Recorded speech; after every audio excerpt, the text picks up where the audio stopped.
America and everywhere else in the world. Welcome to Corey Has a Podcast. Welcome back to it. If it's your first time, how you doing? Come for the steak burritos. Stay for the sultry, smooth voice at CD 101.9. As soon as I said CD, I started thinking about that old joke that motherfuckers used to do. Yo, you like CDs or tapes?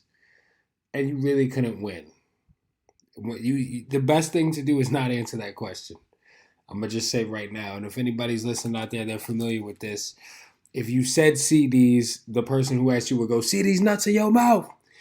And if you said tapes, some people, not everybody knows the tapes one, but it's tape these nuts to your face. And I think this one kid that I knew made that up. But anyway, listen, it's springtime, baby. That means April showers bring May flowers. It's almost April. Big things popping and little things stopping. I just had a burrito and I could feel the heat coming out of my mouth because I be throwing the extra jalapeno, extra jalapenos on my shit. And I throw the red sauce. I'm a red sauce guy. Red is my favorite color. Red is my favorite. Like if ever I eat a piece of candy, which really doesn't happen very often, but if I had to choose, I would choose the red one. If I'm drinking a beverage, I'm going for the red one. If I'm wearing something, it's all black, but then I'm going to throw the red joints on. Anyway, how y'all doing? We back.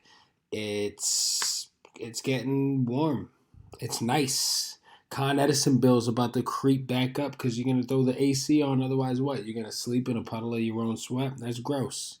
Got a lot of hot sleepers out there. There's all these new mattresses on the market that, like, I'm hearing about that, like, regulate your body temperature and shit. Like, if you're a hot sleeper, the mattress gets cool. Or if you're one of those people that just can't get warm and you're cold all the time, they got heated mattresses or heated blankets or whatever. And I'm just going to say right now, I'm going to say something that no one's ever said. I'm proud of us. I'm proud of us as a people because we have just figured it all out, haven't we? Don't you think that when you walk into stores? It's all the little shit too. Like you go into Target and they got a little stainless steel kind of container that's shaped like an envelope that you can stick to the wall that looks like mail and you can stick your mail in it. Which, when I think about it, is like, why the fuck would I take something out of my mailbox, bring it into my apartment, and then stick it in here and not just like see if it's useful and throw it out right away, or see if it's useful, find the information, and then throw it out right away? That's for people who like to just have stuff. You know, they catch you too. When you go to these places, you're waiting in line to pay for your shit, and they got all the stuff, these little trinkets and gadgets and stuff you could fit in your pocket, and the little thing for your hand sanitizer that attaches to the backpack. But this one is shaped like Pikachu, so you're like, I need that because I got a special relationship with Pikachu from when I was a kid. And you just end up having all this shit. And I'm so tired of the clutter. You live in a city, it's crowded with people. You live in a building, a lot of people live in it, and what happens? You're just around a bunch of people and a bunch of shit all the time. Don't you think it'd be nice to breathe easy and declutter? But those stores are brilliant because that's how you make money. My mom is like susceptible to that shit. If my mom is waiting in line for something and they got all types of little things you could buy, and they get you too because it's like, this is $1.99, this is $5.99. At Marshall's, everything is $7.99, but maybe when you're waiting in line for the register, it's all $2.99. So everything all feels cheap, and then and they scan everything in, and they ring you up, and you're next thing you know, you're paying $250, and all you did was come in there to get a new bath mat, but all of a sudden you spent $250 because that's how it works. Those guys are brilliant. Target is not going anywhere. You know, people used to think that about Kmart, but Kmart kind of fell apart. They started sticking their nose where it didn't belong. They started trying to make apparel, you know? And the closest they could get, I would say, if you're buying your clothes at Kmart, is like Old Navy status. Now, I'm going to tell you something right now. People go to Costco and buy jeans and shit. Like, people go to Costco and buy overalls. And I'm at a place in my life where I look at people, I see the way people dress older people and young people, and I see older people dressing like young people, and I see like what the trends are, and it's really interesting because when I was a kid, if you went and bought some overalls, you would probably get made fun of. And by probably, I really believe that, like, I remember, I think my mom got me a pair of overalls when I was a kid, and I did not want to wear them. And I didn't want to wear them because I knew I was going to get made fun of. I knew the second I showed up, I was going to get made fun of too. I remember in particular, too, my mom bought me this dog sweater. It was a sweater, and it was like almost like one of them Christmas sweater style sweaters, but it had this like Scotty dog on it, like one of them little like Toto from the Wizard of Oz type dogs was on the front of the sweater, and we lived in the Bronx, like, and I remember going to school. I remember like fighting with my mom, and I honestly had to be in like first or second grade. And I remember fighting with my mom about how badly I did not want to wear this sweater. Because I knew back then. I knew back then that if I showed up to school wearing this sweater with this fucking little punk ass dog on it, that I was going to get clowned all day long. And it sucks. It sucks for everybody, you know? Those kids that would make fun of me for wearing a sweater that my mom thought I was cute in, those kids are assholes. And it took away my mom's experience of putting a cute little sweater on her son. That was all for her. That wasn't for me, you know? Unless it was a setup. Unless maybe I was misbehaving and she was like, I'm going to send this little prick to school with that sweater on so somebody could beat the shit out of him when he goes to the bathroom. You know what I mean? Who knows? And I wonder if she remembers that because I fucking couldn't. I refused to wear that sweater. It was a big thing. It was like a standoff. Like, I'm not going to school then. I was also bad about going to school on the first day of school too. I was just really not ready to be around all the other kids yet. I don't know what it was. I remember in second grade, I went to a new school. I had this lady. Her name was Miss Buden. She was super sweet, super cool, and I like kicked and screamed and didn't want to go into the classroom. This is something I haven't talked about in a very long time. Not on the podcast. I've never talked about this on the podcast, but I remember like I was holding on to the to the door frame and they were pulling me by the ankles trying to get me into the classroom shamelessly in front of all the other kids. And then I made a bunch of friends after that. So go figure, right? Some people actually who I still know today, till this day. Like, I'm talking, I was 7 years old, and in 6 months in 6 months I'll be 34. Can you believe it? I'm an adult. My favorite thing about being an adult is if I'm anywhere I don't want to be, I can simply just stand up and say, I'm out of here. I'll see you guys another time. That's probably my favorite thing about being an adult. My least favorite thing about being an adult is having to make arrangements for shit. You know? Like, or do taxes. Or call the guy to let him know that I need to come through to take care of that. Not that I don't want to pay my taxes, because I'm a law-abiding citizen, but I don't want to do the setup to do it. I just want to like, I want it to just be done, right? Or like, I don't know. I don't mind like cooking for myself and cleaning. Like, I love that stuff. I love taking care of myself. I love making sure I'm hydrated. I love making sure I get good sleep. Like, that goes with what I do and what I care about the most. But doing like paperwork and shit is just like, Jesus, this is the shit that they don't really take. Getting paid, working somewhere, getting paid to work at a place, and then taking the money that you make from working to give to pay someone else. You know, after a while you're like, Jesus Christ, I just work so I could do this. But it's cool. It's cool. That's why you gotta love what you do, to be honest with you. I'm talking shit right now, like, but if you love what you do, then even when you get really busy and overwhelmed and you kind of have some weeks where you're exhausted and your sleep schedule is off balance, it's way easier to just be like, well, you know what? Fuck it. Like, it's way easier to just find silver linings, because if I like still worked at the fucking Pathmark on Boston Road, I think it was on Boston, on fucking Bronx, I don't know, somewhere in the Bronx. If I still worked at the Pathmark in this little ass strip mall in the Bronx now, I think I would be like silently wondering things. You know, when you're on a long bus ride and you're just like, why didn't I just do better in school?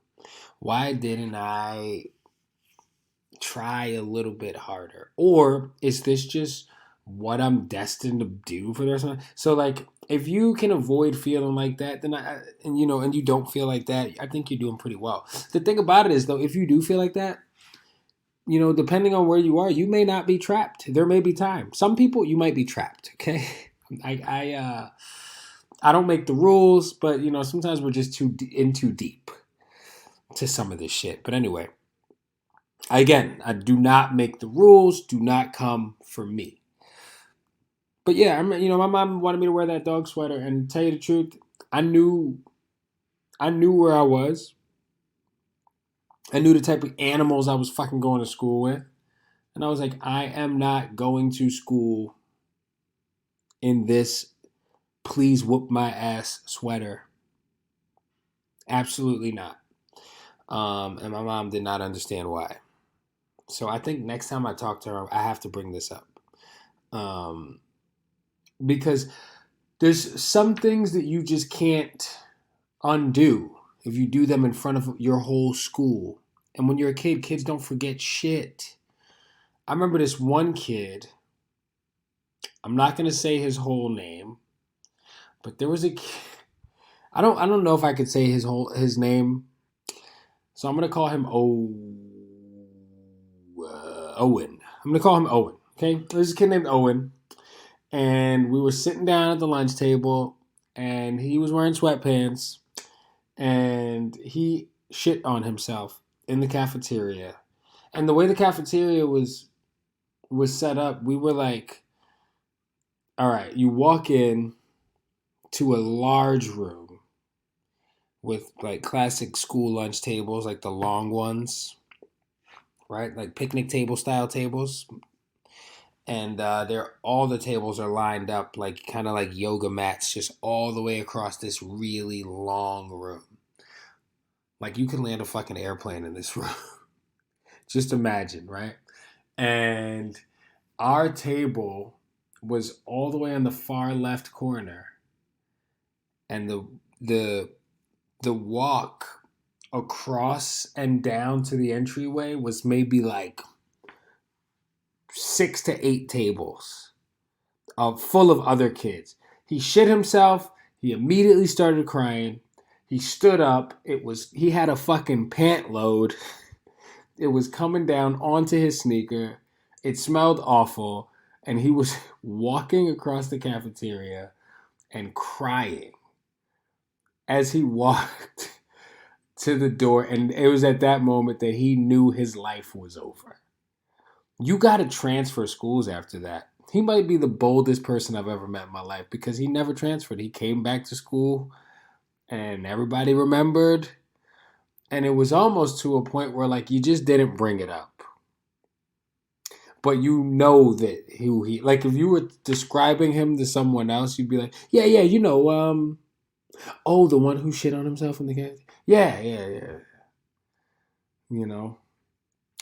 But the problem, like say, like, we were getting to that age. We were like in 5th grade, right? So you start getting to that age. Maybe he wants to ask someone out.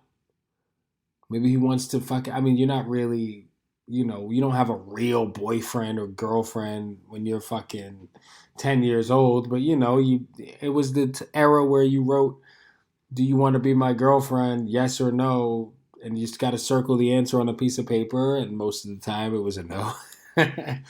and someone gives you, but if he gave someone a piece of paper, and even if she did like him, she'd have to go run it by her friends, and they'd be like, oh my God, you have an admirer. Who is it? And she'd have to be like, she'd have to be almost as embarrassed as if she was the one who shit herself while she was telling her friends who it was. So for me, I would have gone home and tried to talk to my parents about maybe finding another school. And then I started thinking, maybe he he knew, maybe this was like a plan and he didn't follow through with it. Maybe he wanted to become famous and he'd just go to school. Go to school, shit his pants in the first week of school, have everybody know about it. Like, go somewhere that's really fun. Like, wait till there's an assembly. Wait till everyone's at lunch. Maybe during a fire drill. And shit your pants, right? And then you transfer schools and you do it all over, and then you're on the news, and then you're the guy who shit his pants, right? Like, remember the guy that was on the news that he kept coming. They were like, hey, so this guy was standing over here and he said he saw the whole thing, and he would grab the microphone and be like, yeah, I was standing there and I was having a beer on my porch, and then I fucked her right in the pussy, and then they had to like snatch the microphone from the guy every time he started trying to say that. And he ended up hitting a couple of different news stations, which is crazy because this dude he had a very distinct look, and I don't understand why he kept getting away with it as long as he did. And then we made him famous. I've talked about this before on the podcast, but anyway, it's cool because people become famous for. I like when back in the day when people became famous for really stupid shit that was harmless to other people for the most part, right? But now you can become super famous for like being really hateful, which it's always a bummer. It always confused me because I really love animals and I love the way they operate. I talked about this a couple episodes back. Sometimes you're the predator and sometimes you're the prey. And that's about it. But a lot of times you end up seeing, like, I look at Nature is Metal. Like I said before, check that page out if you haven't already. Nature is Metal. They're not paying me, but they have actually some cool merchandise. Maybe I'll walk around repping it. You see the animals, like you see the prairie dogs. Speaking of shit, hello. You see the prairie dogs. They're just kind of hanging out. Like you see these animals hanging out with each other and walking around in peace. One time I was feeding some squirrels in a park and I saw this hawk fly by and the squirrels all got shook. They all like scattered. But before the hawk showed up, they were having like a nice time. So, but what I'm saying is when animals hurt each other, it's out of necessity. And when people hurt each other, I guess sometimes it's also out of necessity, but most of the time it doesn't need to happen. But occasionally, who knows? Who knows? I was listening to some music that I haven't listened to in a while. I was riding home from Brooklyn. I was personally doing some one-on-one personal training with a client. And I always feel really happy when I leave a good session because this is what a good session looks like to me. You've been training someone for a while from the perspective of a coach. You've been programming for this person. You've been programming specifically for their goals and explaining why certain things are in the program so they understand, because I feel like it gives them more of a purpose when they're doing it and you feel like I'm doing this for a reason. When you're in school and you're doing fucking trigonometry and you're like, why the fuck am I doing trigonometry? I'm not going to use this shit in life. I haven't done algebra once as an adult.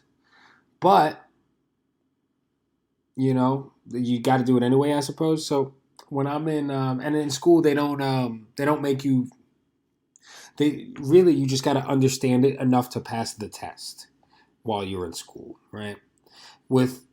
As a trainer and as a teacher in that respect, I like to make sure that the people that I'm working with know why they're doing shit.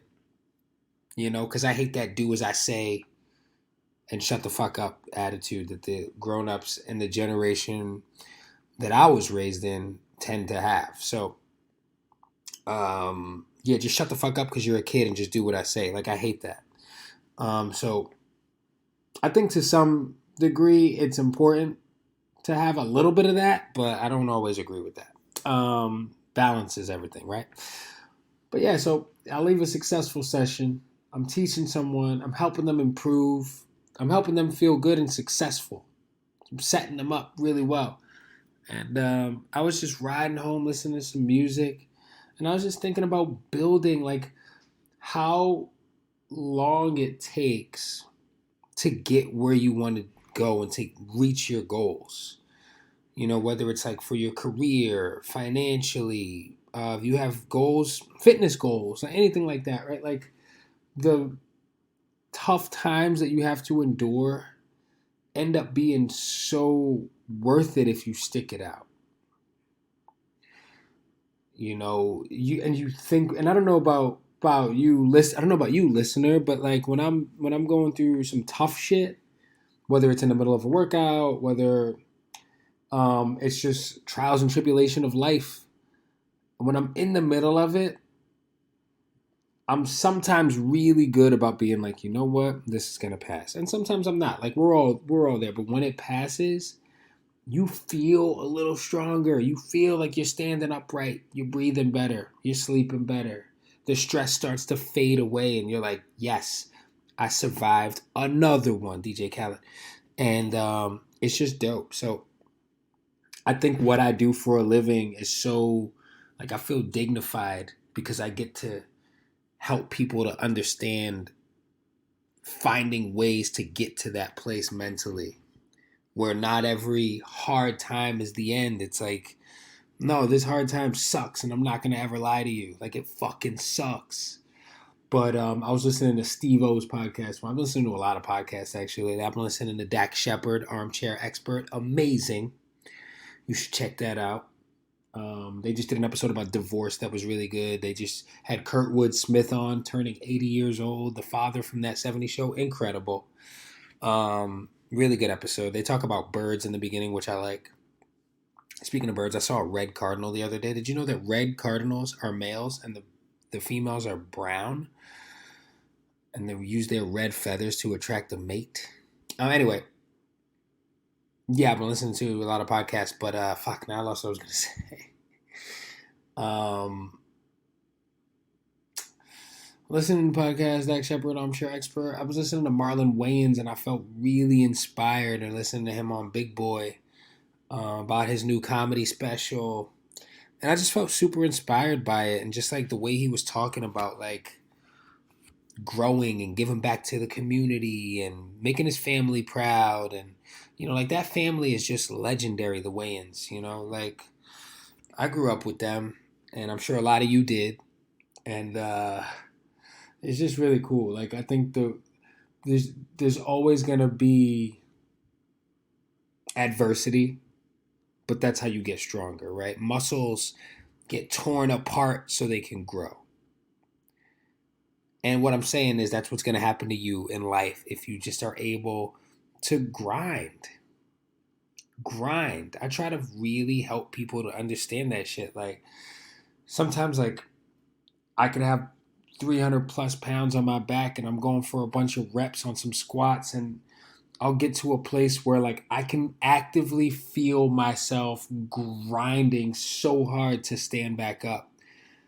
And that shit is a metaphor for life to me.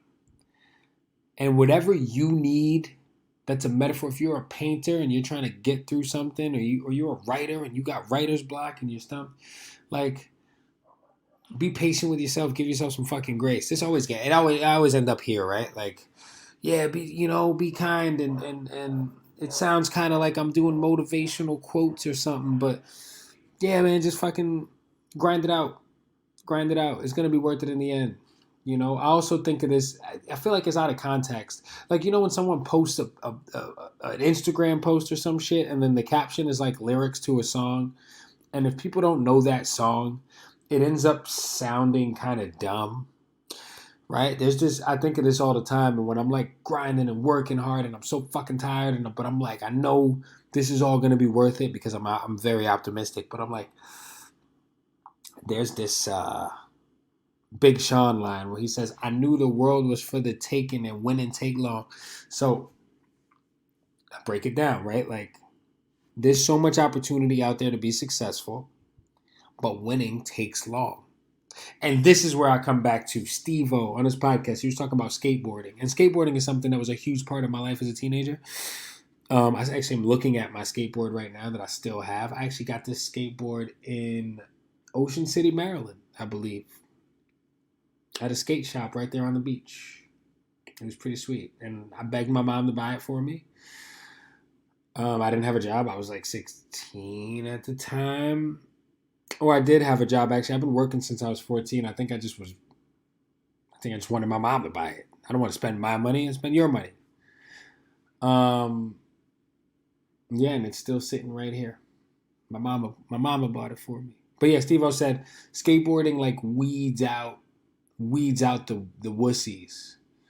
You know, I think they said something like that. Because these motherfuckers will be standing at the top of a set of stairs for like 12 hours trying to get a picture of one trick to put on the cover of a fucking skateboarding magazine.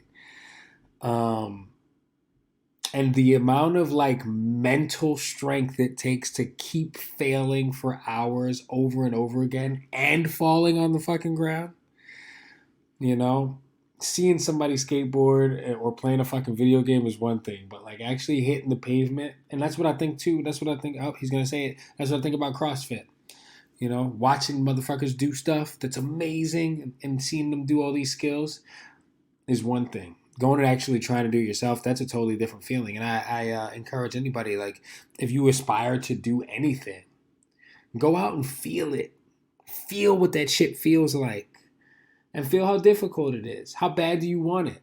I got friends that are still out here trying to get into that comedy scene, still trying to get into that acting scene, going out and auditioning. You know, going out and fucking hitting the stage and running open and hitting open mics and doing all this shit. And I see people that are still grinding. And then I see people that I fucking know that are pretending to still do it. But they're still hanging out at the bar. But they're like not really. It's like, yo, do you want to do it? Do you really love it? Because the shit is hard, right? But it's so fucking worth it. Listen, man, if you're working on something, keep it up. Keep at it. You know? Get out there and keep hustling, keep grinding, do your fucking thing. Listen, I'll talk to you guys later. It's Thursday. So I'm getting ahead of the ball, ahead of the what is it? I'm getting a I'm doing it sooner than I would normally do it. All right, guys, have a good day. Later.